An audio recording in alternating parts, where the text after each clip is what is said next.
Ndugu zangu katika imani, baada ya kumshukuru Mwenyezi Mungu Subhanahu wa Ta'ala, rehma na amani zimwendee kiongozi wa umma mtume wetu Muhammadin sallallahu alayhi wasallama. Ndugu zangu, tuko katika siku tukufu, siku 10, siku ambazo wengi wameghafilika nazo na wengi hawazijui na ni Waislamu. Lakini Allah Subhanahu wa Ta'ala kutuonesha utukufu na umuhimu wa siku hii na fadhila ambazo zinapatikana katika siku hizi, kaapa kwenye Qur'ani pale aliposema wal fajri wa layalin ashr. Allah kaapa katika Qur'ani suratul Fajri, akasema anaapa kwenye alfajiri, muda ule na nyakati za alfajiri Mwenyezi Mungu anaapia.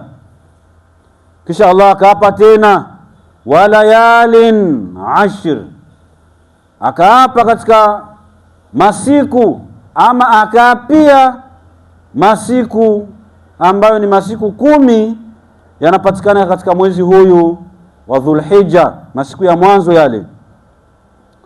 Mwenyezi Mungu katika sura hii kaapia mambo takriban 5 au 6.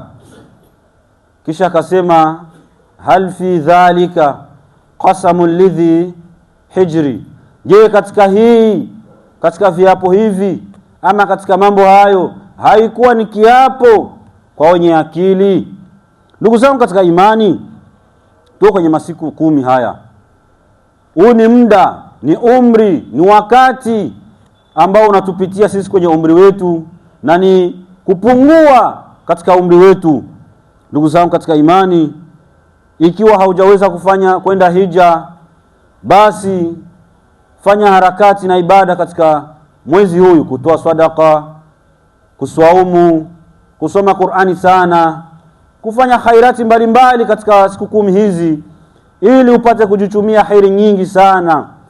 Ni siku ambazo ndugu zangu katika imani, Mtume Mwenyezi Mungu sallallahu alaihi wasallama anasema, rawa al-Imam Bukhari min hadithi Abdullah ibn Abbas radiyallahu anhu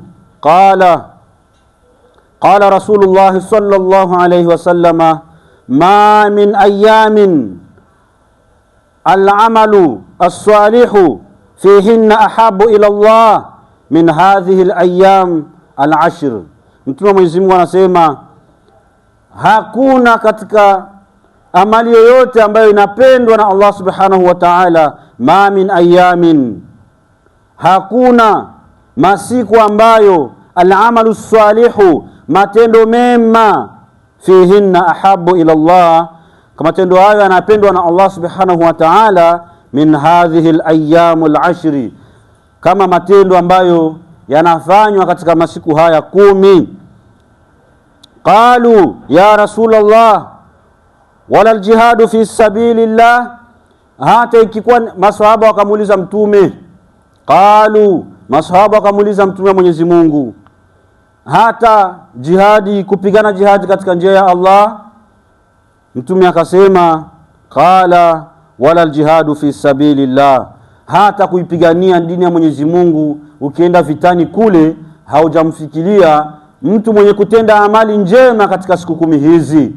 Kisha ndugu zangu, mtume akawaongeza akawaambia, pengine illa rajulun kharaja binafsihi wa malihi falam yarji'u min dhalika shay'in, isipokuwa mtu ambaye ametoka yeye na mali zake kwenda vitani. Kama alikuwa na pesa, basi kachukua pesa zake, kanunua vipandwa, kanunua mikuki, kanunua mishale, kaenda kwenye vita, kapambana mpaka yeye mwenyewe kafa na vitu vyake havijarejea hata kitu kimoja. Mtume akasema pengine mtu huyu ndo anakuwa analingana sawa na mtu mwenye kufanya amali katika siku 10 hizi.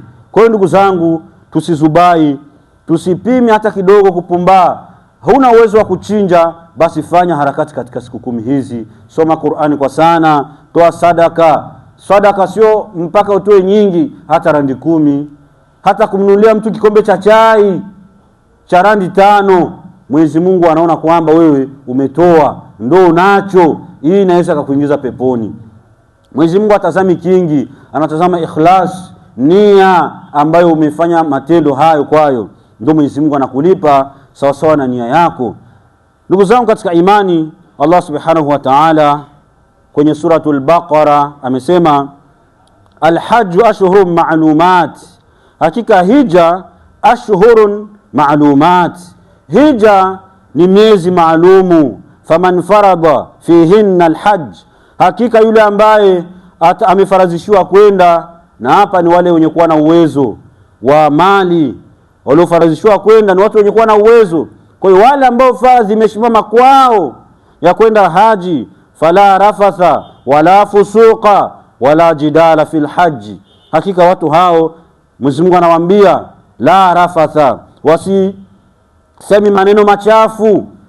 Watu wasikai kwenda kwenye hija kule wakakaa wanasengenya, kuwateta watu, kufanya maneno yote mabaya. Mwenyezi Mungu anasema fala rafatha, wasisemi maneno machafu, wala fusuqa, wasifanye ufasik, wasifanye matendo machafu katika msimu wa haji. Kule kuna wanawake kule dunia nzima wanakusanyika pale, kwa hiyo usiendi pale kufanya mambo yako mabaya ya kutongoza wanawake katika njia mbaya, ama kufanya mambo ya uchawi, ukate kitambaa, sijui utembelee makaburi, uchukue mchanga, machafu yoyote pale usifanye katika msimu huu wa haji. Kisha Allah akasema wala jidala fil hajj, wala msifiki pale uwanjani mkaanza kufanya mijadala, mkaanza kufanya ubishi, habari za siasa, habari za